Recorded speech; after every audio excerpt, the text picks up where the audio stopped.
বিসমিল্লাহির রহমানির রহিম। আসসালামু আলাইকুম, আদাব। আজকে আমি কথা বলবো অত্যন্ত গুরুত্বপূর্ণ একটি বিষয় নিয়ে। জাতি আজকে একটি টার্নিং পয়েন্টে উপনীত হয়েছে। সেটা হচ্ছে, আপনারা জানেন যে আজকে যমুনায় ইনুস সেন্টারে তিনটি রাজনৈতিক দলের জরুরি বৈঠক ডাকা হয়েছে।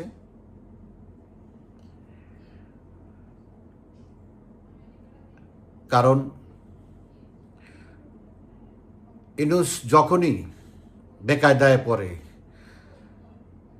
তার অবৈধ গদি যখন টলটলায়মান হয়, তখনই তিনি রাজনৈতিক দলকে ডেকে দেখাতে চায় সবাই ঐক্যবদ্ধ আছে এবং ওই রাজনৈতিক দলগুলোর মধ্যে যে সমস্ত দূরত্ব আছে সেগুলিকে কমিয়ে তার পাশে এনে দাঁড় করায়, পরিস্থিতিকে সামাল দেওয়ার চেষ্টা করে। এভাবে গত এক বছরের মধ্যে একাধিকবার সেই কাণ্ড করেছে এবং সফলও হয়েছে। কিন্তু অতীতের যেই দুইবার এরকম ঘটনা ঘটেছে, তৃতীয়, আমরা সবসময় বলি থার্ড অ্যান্ড ফাইনাল, এই ফাইনাল চূড়ান্ত পর্যায়ে তার সে কৌশল এবার কাজে দিবে কিনা তা নিয়ে বেশ বড় সন্দেহের সৃষ্টি হয়েছে। আপনারা নিশ্চয়ই ইতিমধ্যে শুনেছেন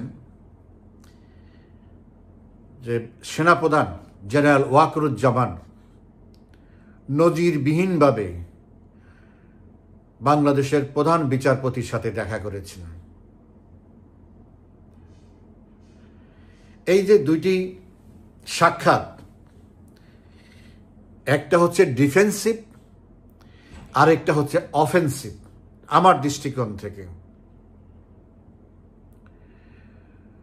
ইনুস সেন্টারে যে বৈঠকগুলো হচ্ছে, এটা হলো আত্মরক্ষামূলক, নিজেদেরকে টিকিয়ে রাখার জন্য। এবং আমি মনে করি সেনাপ্রধান যে প্রধান বিচারপতির সাথে দেখা করেছেন, এটা হচ্ছে অফেন্সিভ, মানে আক্রমণাত্মক বা কিছু একটা করবে তার পটভূমি, তার গ্রাউন্ড ওয়ার্ক করতে এই উদ্যোগ নেওয়া হয়েছে। আমরা যমুনার দিকে দৃষ্টি দিলে, আমরা অতীতে যেহেতু এই ধরনের ঘটনা আমরা দেখেছি, তাই সেটা কম বেশি অনুমান করা যায় যে সে রাজনৈতিক দলগুলোর সাথে কি বলবে এবং রাজনৈতিক দলগুলো তাদেরই স্বার্থে, তাদেরই প্রতিনিধি, তাদেরই সাইনবোর্ড ডেভিল ইনুসকে টিকিয়ে রাখার জন্য সবাই একই কথা বলবে, এটাই স্বাভাবিক। কিন্তু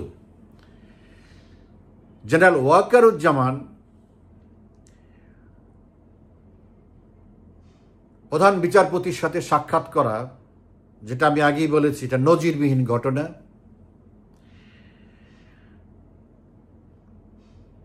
কি কারণে তিনি প্রধান বিচারপতির কাছে গিয়েছেন? আমি যেটা অনুমান করি, আমার যেটা ধারণা, বিশ্বাস, সেটা হচ্ছে প্রধান বিচারপতির প্রথমে দেখতে হবে প্রধান বিচারপতির জুরিডিকশন, তার ক্ষমতা, তার প্রভাব, তার কর্তৃত্ব কি। সেনাবাহিনী তার কাছ থেকে কি পরামর্শ চাইতে পারে বা কি সাপোর্ট চাইতে পারে, তার সেনাপ্রধান তো প্রধান বিচারপতির কাছে এমন কিছু বলবে না, এমন কিছু আলোচনা করবে না, এমন কিছু চাইবে না যেটা তার ক্ষমতার বাইরে, তার পরিধির বাইরে, তার নিয়ন্ত্রণের বাইরে। তো সেনাপ্রধানের মতো এই সময়ের জন্য সবচেয়ে গুরুত্বপূর্ণ ব্যক্তি এবং সবচেয়ে ইফেক্টিভ ব্যক্তি যখন প্রধান বিচারপতির কাছে যায়, তখন প্রধান বিচারপতির কাছে নিশ্চিতভাবে যে ব্যক্তি যে বিষয়ে ডাক্তার চিকিৎসক ওই রোগ নিয়েই তার কাছে যায়, ওই রোগের পরামর্শই তার কাছে চায়, এটাই স্বাভাবিক। তো প্রধান বিচারপতির কাছে চাইতে পারে আইনগত পরামর্শ এবং তার নিজের কিছু ভাবনা আছে কিনা সেই জিনিসগুলো তাকে অ্যাপ্রোচ করা, যে আমি এই জিনিসটা এইভাবে করতে চাই, সেখানে আইনের মধ্যে থেকে আমি কিভাবে করতে পারি, বা আপনি যদি এই কাজটা করেন, মানে জেনারেল ওয়াকার প্রধান বিচারপতিকে, চিফ জাস্টিসকে বলতে পারে যে আপনি যদি এই কাজটা করেন, এই জাতির এই দুর্যোগময় মুহূর্তে, এই ক্রান্তিকালে, এই দুঃসময়ে আপনি যদি এই কাজটা করেন, তাহলে জাতি একটা বড় দুর্যোগ থেকে মুক্তি পেতে পারে, পরিত্রাণ পেতে পারে, রিলিফ পেতে পারে। এই হচ্ছে তাদের মধ্যে আলোচনা। এখন কথা হচ্ছে সেই আলোচনার, এটা হলো বিষয়বস্তু। এখন সেই বিষয়টা কি? আমি যেটা মনে করি সেটা হচ্ছে, প্রথমত এর মধ্যে আরেকটি ঘটনা ঘটেছে, সেটা হচ্ছে পিএসও, প্রিন্সিপাল সেক্রেটারি, আপনার প্রিন্সিপাল সেক্রেটারি না, প্রিন্সিপাল স্টাফ অফিসার, সামরিক বাহিনীর প্রধান কর্মকর্তা, যিনি লেফটেন্যান্ট জেনারেল কামরুল হাসান, যিনি প্রধানমন্ত্রী বা প্রধান উপদেষ্টার অধীনে, তার সাথে সরাসরি তার কর্মকাণ্ড চলে, কর্মতৎপরতা চলে, তার নির্দেশে কাজ করেন। সেও আজকে ইউনূস সাহেবের সাথে দেখা করেছে। তো সেটা আমার কাছে অত সিগনিফিকেন্ট না, ওইটা তার দপ্তরের ব্যাপার, সে দিতে পারে। বাট একটা জিনিস হতে পারে, জেনারেল ওয়াকার কি চাচ্ছে, বা তার যদি কোনো মেসেজ থাকে, কোনো বার্তা থাকে আগাম, সেটা হয়তো তিনি লেফটেন্যান্ট জেনারেল কামরুল হাসানের মাধ্যমে সেটা পৌঁছে দিয়েছে জাস্ট বিফোর ট্রাইপার্টি মিটিং। এই রাজনৈতিক দিনদার যদি দলের সাথে যে মিটিং আছে, সেই মিটিংয়ের আগে সেনাবাহিনীর বার্তাটা লেফটেন্যান্ট জেনারেল কামরুল হাসান ইউনূস সাহেবকে জানিয়ে দিয়েছে। এটা হতে পারে। এখন প্রধান বিচারপতির কাছে আমি প্রথমত যে জিনিসটা মনে করি, যে এটা হয়তো জেনারেল ওয়াকার বলতে পারে যে উনি বেশ কয়েকটি বিষয়ে বিব্রত হয়েছে। এই অবৈধ অসাংবিধানিক ইউনূসের নির্দেশে বেশ কয়েকটি ঘটনা তার বাহিনী নিয়োজিত করে তৎপরতা কর্মকাণ্ডের মাধ্যমে পুরো সেনাবাহিনীকে পুরো বিশ্বের কাছে, শুধু দেশেই না, আন্তর্জাতিকভাবে বিতর্কিত করেছে এবং প্রশ্নের মুখে ফেলেছে। তো সেনাপ্রধান হিসাবে তার দায়িত্ব হলো তার বাহিনীকে, প্রথমে হলো দেশকে রক্ষা করা, তারপর হলো তার বাহিনীকে রক্ষা করা। তো তার বাহিনী আজকে বিরাট প্রশ্নের সম্মুখীন, হুমকির সম্মুখীন পড়েছে দেশে এবং বিদেশে। এরকম একটি ক্রুশিয়াল মোমেন্টে গত পরশুদিন সেনাবাহিনী তার দায়িত্ব পালন করতে গিয়ে নুরুল হক নূর আহত হয়েছে, আঘাতপ্রাপ্ত হয়েছে। এখন সেই সোলজাররা নূরকে কতটুকু চিনেছে, হিট অফ দি মোমেন্টে চিনে নাই, বাট তাকে বেদম প্রহার করেছে। এইটা একটা ন্যাশনাল ইস্যু হয়ে গেছে। এখন ন্যাশনাল ইস্যু করে একটা অংশ সামরিক বাহিনীকে দায়ী করতেছে, নিন্দা করতেছে, প্রতিবাদ জানিয়েছে। এমনকি এই অবৈধ সরকার সেও এটা নিন্দা এবং প্রতিবাদ করেছে। সরকার নিজে কাজ করে সরকারকে প্রতিবাদ করে। সে বলতে পারত, সরকার যদি মনে করে যে কাজটা এক্সেসিভ হয়ে গেছে বা করা ঠিক হয় নাই, on behalf of them military and police বা আইন শৃঙ্খলা বাহিনী, তাদের পক্ষে সরকার দুঃখ প্রকাশ করতে পারত। That could B A approach. কিন্তু সরকার নিন্দা করতেছে, সরকারকে সরকারের অঙ্গ, সরকারের ফোর্সকে, ল এনফোর্সিং ফোর্সকে সে নিন্দা করতেছে। তখন এদের পজিশন কোথায় থাকে? আবার এখন বলা হচ্ছে বিচার বিভাগীয় তদন্ত করবে। সো সেনাবাহিনীকে একটা বিব্রতকর অবস্থায় ফেলে দিয়েছে। তাকে বলা হয়েছে তুমি মব ঠেকাও, সে মব ঠেকাইতে গিয়ে এখন তাকে বিতর্কিত করা হয়েছে, তাকে বিব্রত করা হয়েছে, তাকে আসামির কাঠগড়ায় দাঁড় করানো হয়েছে। এটা সামরিক বাহিনীর কাছে গ্রহণযোগ্য না, নট অ্যাকসেপ্টেবল। এরকম একটা পরিস্থিতিতে সামরিক বাহিনী হয়তো সিদ্ধান্ত নিয়েছে যে তারা আর মাঠে থাকবে না। কিন্তু তারা তো সরকারের অধীনে, অবৈধ হোক আর যাই হোক, এখন তারা মাঠ থেকে চলে আসতে চায়। যে তারা তাদের দায়িত্ব দেশের সার্বভৌমত্ব রক্ষা করা, দেশ রক্ষা করা, এই চোর ডাকাত ধরা, পুলিশিং করা তাদের দায়িত্ব না। এটার জন্য পুলিশ আছে, পুলিশ করবে, পুলিশের কাজ করা তাদের দায়িত্ব না। এটা করতে গিয়ে তাদের অনেক ক্ষতি হয়েছে, ভাবমূর্তি নষ্ট হয়েছে দেশে এবং বিদেশে, বরং তারা অনেক ঝুঁকিতে আছে। এই অবস্থায় তারা, সরকার তো তাদেরকে মাঠ থেকে উঠাবে না। সরকারের ভাবনা হলো সেনাবাহিনী যদি মাঠ থেকে চলে যায় তাহলে তো তাদের অস্তিত্ব হুমকির সম্মুখীন হবে। পুলিশ তো কোনো কাজ করবে না, পুলিশ কাউকে বাধা দিবে না। যে কোনো সময় যমুনা ঘেরাও করতে পারে, যমুনা একটা বড় লজ্ঞাকাণ্ড ঘটে যেতে পারে এবং হবেই এটা। তো তারাও সেটা জানে। তো তারা তো মাঠ থেকে সেনাবাহিনীকে উঠাবে। আমি একাধিকবার বলেছি, সেনাবাহিনী ইনুস ক্ষমতায় থাকা অবস্থায়, চেয়ারে বসা থাকা অবস্থায় সেনাবাহিনীকে মাঠ থেকে উঠাবে না। যতক্ষণ পর্যন্ত সে পাওয়ারে থাকবে ততক্ষণ পর্যন্ত সেনাবাহিনী পাওয়ারেই থাকতে হবে, সেনাবাহিনী মাঠে রেখেই থাকতে হবে। সেনাবাহিনীকে উঠালেই তার বিপদ। তো সেনাবাহিনীকে তো সে উঠাবে না। তো এই পরামর্শটা প্রধান বিচারপতির কাছে চাওয়া হয়েছে যে আমরা নিজের উদ্যোগে, সরকার তো দিবে না বা দিচ্ছে না, আমরা সেনাবাহিনীকে মাঠ থেকে তুলে ব্যারাকে ফিরে নিয়ে আসব। সেই ক্ষেত্রে সরকার আমাদের বিরুদ্ধে বা এই সেনাবাহিনীর বিরুদ্ধে কোনো ব্যবস্থা, আইনগত ব্যবস্থা নিতে পারে কিনা, বা এই সরকারই তো literally unconstitutional and illegal. But সেনাবাহিনী কনস্টিটিউশনাল, সেনাবাহিনী ইজ এ লিগাল বডি। এক চাইলে কি কোনো ব্যবস্থা নিতে পারে কিনা? যদিও সেনাবাহিনীর সেফগার্ড প্রেসিডেন্ট, কারণ প্রেসিডেন্টের অর্ডার ছাড়া এটা করতে পারবে না। তো প্রেসিডেন্ট তো আছে, সেনাবাহিনীর কথার বাইরে প্রেসিডেন্ট কিছুই করবে না, সেটা আছে।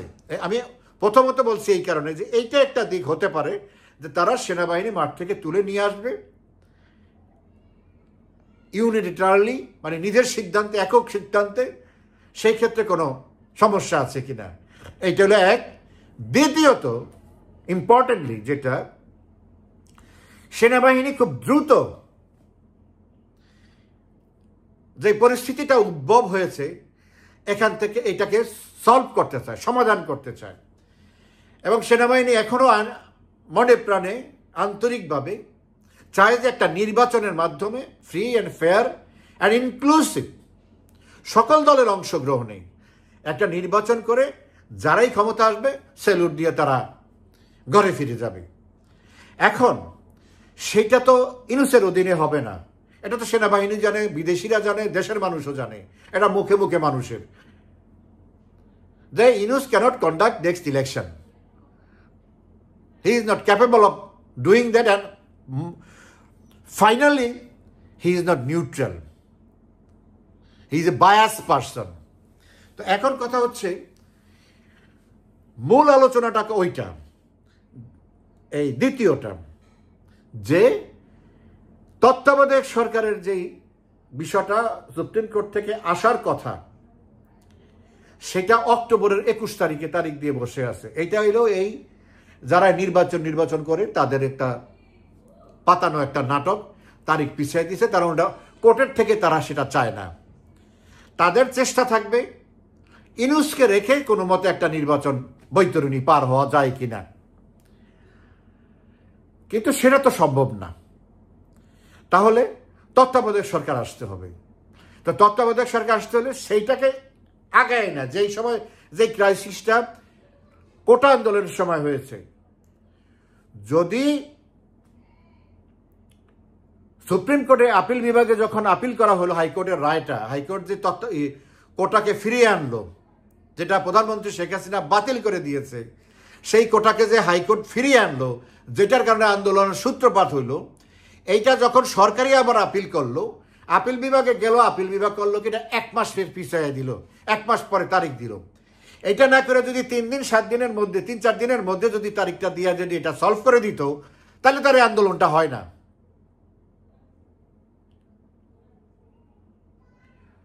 তো ওই তো একটা আমাদের ইনস্টেন্স আমাদের সামনে আছে, যে ডিলে হলে পরে অন্যরকম সিচুয়েশন তৈরি হতে পারে, সুযোগ থাকে।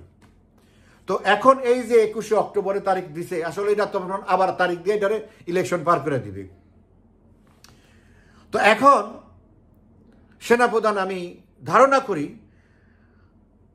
প্রধান বিচারপতির কাছে অনুরোধ করেছে যে তত্ত্বাবধায়ক সরকারটা সামনে এনে আপনি এইভাবে একটা তত্ত্বাবধায়ক সরকারের ব্যবস্থা করেন, আমরা দেশটাকে একটা শান্তির মধ্যে এনে আমাদেরকে সহযোগিতা করেন। তা না হলে আপনি যদি আমাদেরকে সহযোগিতা না করেন, আলাপ আলোচনা করে সহযোগিতার করে সমাধানের একমাত্র পথ হলেন আপনি। এখন আপনি যদি সেই সহযোগিতাটা না করেন, তখন আমাদেরকে আমাদের মতো করে পরিস্থিতি তো আমাদের নিয়ন্ত্রণ করতে হবে, দেশকে তো শান্ত করতে হবে, একটা নির্বাচন তো আমাদের করতে হবে। সো আমরা আমাদের মতো করি, তখন সেটা অনেকের কাছে ভালো নাও লাগতে পারে, অনেকের জন্য ক্ষতিকরও হতে পারে, অনেকের জন্য অসহ্য হতে পারে। আমাদেরকে আমাদের পথ বেছে নিতে হবে। আপনি যদি এটা এইভাবে নিয়ে আসেন, আমরা আপনাকে সহযোগিতা করব, আপনার সমস্ত প্রোটেকশনের দায়িত্ব আমাদের, আমরা সেভাবে আপনার সমস্ত কিছু, আপনি আপনার লিবার্টি নিয়ে, আপনার অথরিটি নিয়ে আপনি কাজ করবেন, আমরা আপনাকে প্রোটেক্ট করব। এই ধরনের একটা আলোচনা করে তত্ত্বাবধায়ক সরকারটা যদি সামনে নিয়ে এসে কয়েকদিনের মধ্যে তত্ত্বাবধায়ক সরকারটা দিয়ে দেয়, এবং সেই সরকারটা যদি হয় যে আওয়ামী লীগ বিএনপির মনোনীত সুশীল সমাজের যারা আছে, নিরপেক্ষ লোক বলতে যাদেরকে বোঝায় 100% নিরপেক্ষতা আর পাওয়া যাবে না, বাট তাদের কর্মকাণ্ডের মাধ্যমে যারা কিছুটা হলো নিরপেক্ষ, সেরকম কিছু লোকজন নিয়ে, 20-25 জন লোক নিয়ে একটা তত্ত্বাবধায়ক করে একজন শক্ত সমর্থ লোককে তত্ত্বাবধায়ক সরকার প্রদান করে সবার অংশগ্রহণে নির্বাচন করা, এটাই হলো মূল গোল। এটা সেনাবাহিনীকে এটা এনশিওর করতে হবে। এটা সেনাবাহিনীর এখন দায়িত্ব, দেশের মানুষের চাহিদা এবং সেনাবাহিনী যাদের দ্বারা চলে, প্রভাবিত, ইনফ্লুয়েন্সড, তাদের এটা চাহিদা।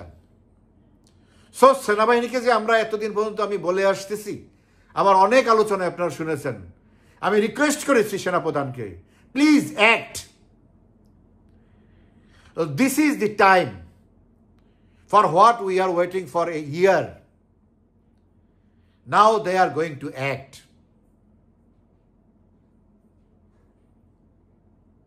এটা হলো আমার ধারণা যে এই কাজগুলো করার জন্যে সেনাপ্রধান চিফ জাস্টিসের কাছে গিয়েছেন।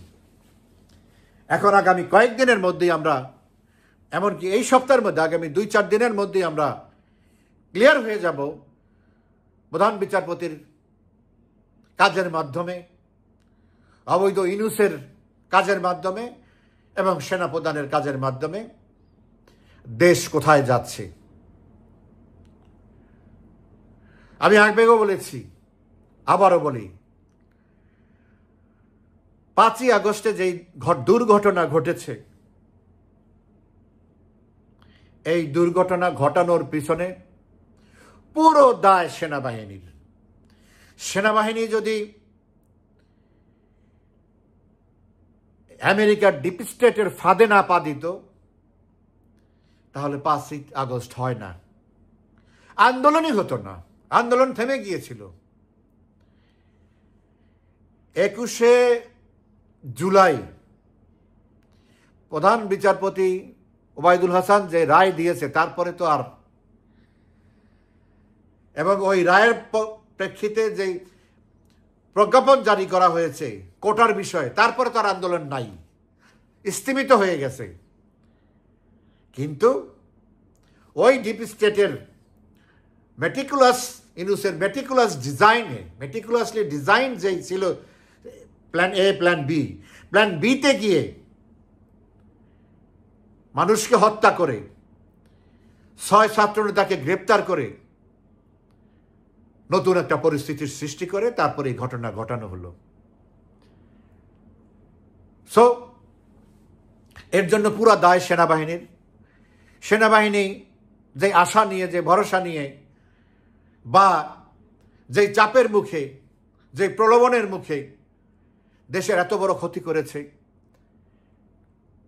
তারপরেও আমরা সেনাবাহিনীর উপরই আস্থা রাখব।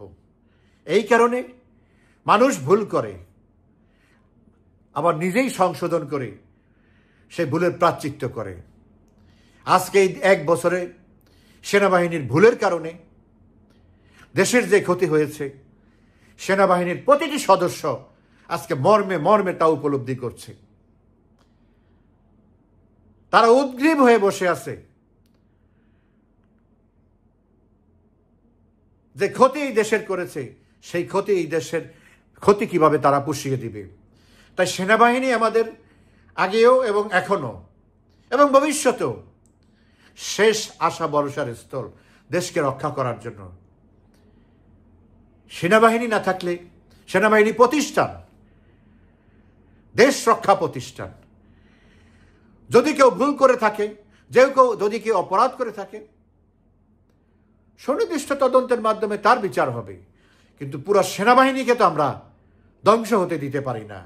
পুরো সেনাবাহিনী তো আমাদের শত্রু না, এই দেশের শত্রু না। দেশের মানুষ সেটা মনেও করে না। আজকে সেই সেনাবাহিনীর সেই সময় এসেছে এবং they have started their work. আমি আশা করি আগামী জাস্ট কয়েক ঘন্টার মধ্যে, কয়েকদিনের মধ্যে, কয়েক ঘন্টা বলতে 96 ঘন্টা 4 দিন হয়, সো এটা 24 ঘন্টা, 48 ঘন্টা, 72 ঘন্টা, 96 ঘন্টা, any time anything can be happen. এবং যা হবে ভালোই হবে। আমি আওয়ামী লীগের নেতা কর্মী সমর্থকদের অত্যন্ত সচেতনতার সাথে, অত্যন্ত সতর্কতার সাথে প্রস্তুতি নিতে বলবো। যদি সেনাবাহিনীর কোনো কর্মকাণ্ডে, সেনাবাহিনীর কোনো কাজে যদি কোনো জঙ্গিরা বাধা দেয়, যদি কোনো রাজনৈতিক শক্তি সেনাবাহিনীর বিরুদ্ধে দাঁড়ায়, অবশ্যই আওয়ামী লীগ এই দেশের স্বাধীনতার সার্বভৌমত্ব রক্ষা করার একমাত্র প্রতিষ্ঠান। তার জনগণ, অধিকাংশ জনগণ তার সাথে। অতএব আওয়ামী লীগকে তখন সেনাবাহিনীকে সমর্থন করে দেশ রক্ষার জন্য সামনে আসতে হবে। এর পরিপূর্ণ গাইডলাইন, নির্দেশনা প্রস্তুত হয়ে আছে। যে কোনো সময় মাননীয় প্রধানমন্ত্রী তার সেই নির্দেশনা জাতির উদ্দেশ্যে ঘোষণা করবেন। এবং আমাদের সেনাবাহিনী, আমাদের দেশের জনগণ এই জগদ্দল পাথরের মতো চেপে বসা আমাদের উপরে, এদেরকে উৎখাত করে, এদেরকে পরাজিত করে দেশকে সঠিক পথে আনার জন্য সর্বাত্মক চেষ্টা করতে হবে এবং সর্বাত্মক চেষ্টা ইনশাল্লাহ আমরা করব। আপনারা প্রস্তুত থাকেন, শুধু দেখেন কি হয়। যখন যেভাবে নির্দেশনা আছে, প্রধানমন্ত্রী এবং সেনাবাহিনী, প্রধানমন্ত্রী তার হাতে বাঁশি নিয়ে বসে আছেন, যে কোনো সময় হুইসেল দিবেন। সেনাবাহিনীকে সহযোগিতার মাধ্যমেই আমরা দেশকে একটা শান্তিপূর্ণ জায়গায় পৌঁছে দেব। যেই বাধা দিতে আসুক, বাধা দিতে আসলেই আমরা বলতাম আগে স্লোগানে রাজপথে, বাধা দিলে বাঁচবে লড়াই, সেই লড়াইয়ে জিততে হবে এবং যে আমরা জিতবো এ ব্যাপারে আমার বিন্দু মাত্র কোনো সন্দেহ নেই। আমি খুবই কনফিডেন্ট, সেই প্রস্তুতি নেওয়া আছে।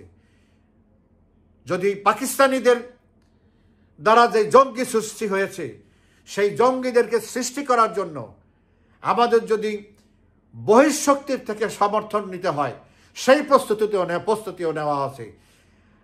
বাংলাদেশের জনগণ অনিরাপদ না, বন্ধুহীন না, সেনাবাহিনীও দুর্বল না, তাকেও সাপোর্ট দেওয়ার জন্য আন্তর্জাতিক শক্তি সেট হয়ে আছে। এখন সেনাপ্রধান এখন বাংলাদেশের ফিল্ড মার্শাল, ফিল্ডে ওয়ার্ক করবে। যখন তার প্রয়োজন হবে, সে যা কাজ যেভাবে তাকে পরামর্শ দেওয়া হয়েছে বা হবে, সে যেইভাবে করা দরকার ঠিক সেইভাবেই সে করবে। তার যে রকমের সহযোগিতা দেশে বিদেশে, রাস্তায়, মাঠে ঘাটে সব রকমের সহযোগিতা করার জন্য সর্বব্যাপী সর্ব জায়গায় লোক প্রস্তুত আছে। এখন শুধু শুরু করার বাকি। আমি আশা করি সেনাপ্রধানের আজকের প্রধান বিচারপতির সাথে দেখা করার মাধ্যমে তার যেসব জিনিসগুলো ক্লিয়ার করার দরকার ছিল, তার যেই জিনিসগুলো গুছানোর দরকার ছিল, গ্রাউন্ড ওয়ার্কের দরকার ছিল, আজকের এই দুই প্রধান, আইন বিভাগের প্রধান এবং দেশের স্বাধীনতার সার্বভৌমত্ব রক্ষা করার প্রধান, দুই প্রধানের বৈঠকের মাধ্যমে আমরা পূব আকাশে লাল সূর্য উদিত হওয়ার অপেক্ষায় আছি।